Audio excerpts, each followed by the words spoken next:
Good day everyone, my name is Sabrina and I'm coming to you today from the office on White Avenue for Taway. And I'd like to chat a little bit about tongue diagnosis. So many people that seek out Chinese medicine will notice that we'll always be asking you to stick out your tongue. And this is a very basic diagnostic tool, but it can really help change the course of your treatment and looking at you holistically. So I just wanted to show you a couple little pictures here so you have a better idea about what we're looking for and then what you can look for in turn. So here are two very distinct looking tongues. Right here we have a really pale and deficient tongue, and over here we have a really red and excess tongue.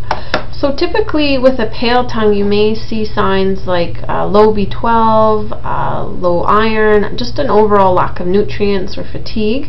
And you have to keep in mind that this is a muscle. So if it is pale, more likely than not the rest of your muscles will look like this as well.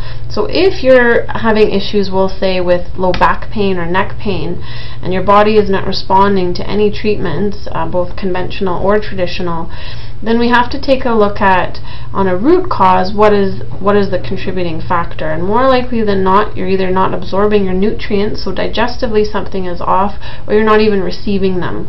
So yes, typically to treat back pain for someone like this, we would have to go a different route than simply just looking directly at the area that's causing discomfort.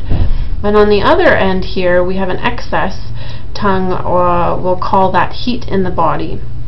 And for someone like this, typically you may have large amounts of stress, so that creates quite a bit of lactic acid, a lot of coffee, pop, different pharmaceuticals, and alcohol.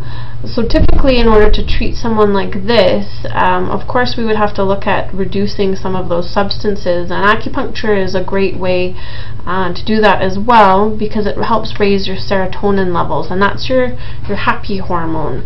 And in doing that, that can be a guidance tool to reduce some of those substances so you don't feel like you need them to sustain you anymore. So next time you wake up and you're brushing your teeth, take a look at your tongue. It's a really good indicator where your health is heading.